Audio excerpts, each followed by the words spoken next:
तौदबा central forces मणिपुरदगी मतौ तौदबा सेंट्रल फोर्सेस मणिपुरदगी भारत लेगा की थवंग भारत लेगा की थवंग भारत लेगा की थवंग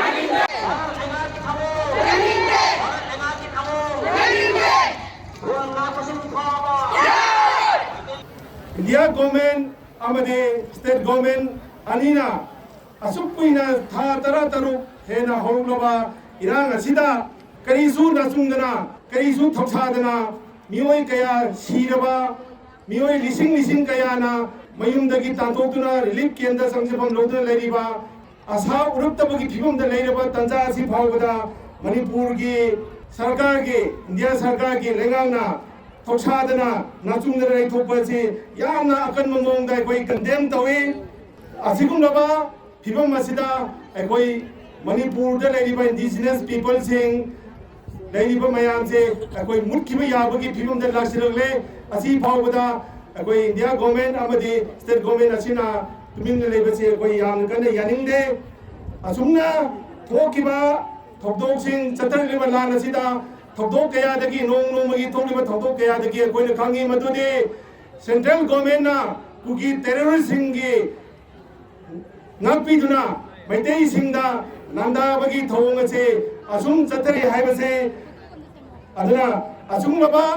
चतरी नंदा सिसो इंडिया गवर्नमेंट अमदि कुगी टेररिस्टसिंग कुगी मिलिटेंट सिना चनरिबा सस्पेंशन ऑपरेशन की ग्राउंड रूल कया असी थुगाई बने असी थुगाई ना मखोनी अटैक तौरबसिदा अखोइना सेंट्रल गवर्नमेंट की फोर्सिंग असिनसो अमुकसो मखोई मुंगापिरगा अखोई लेरिबा इंडिजिनस पीपल सिंग असिदा रंदारपसिदा अखोई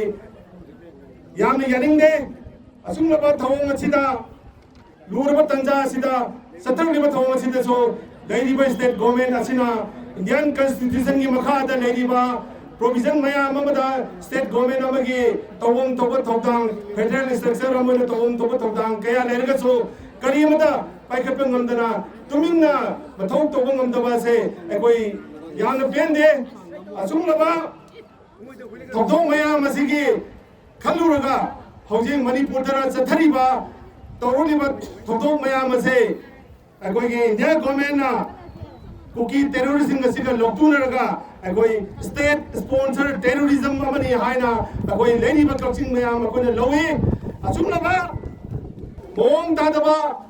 जादबा थबो मयाम से यामना थुना लेबियो लोने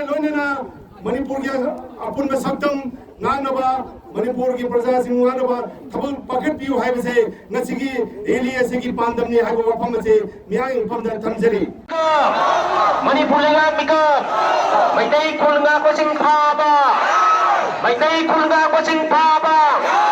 मैतै खुलगा कोचिंग फाबा भारत लेगा की थवंग यानिंगे भारत लेगा की थवंग यानिंगे भारत लेगा की थवंग यानिंगे तौदबा सेंट्रल फोर्सेस मणिपुरदगी मतौ तौदबा सेंट्रल फोर्सेस मणिपुरदगी मतौ तौदबा सेंट्रल फोर्सेस मणिपुरदगी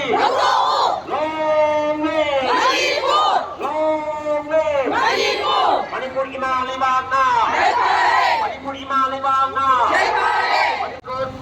अटैक यानिंगे ड्रोन अटैक यानिंगे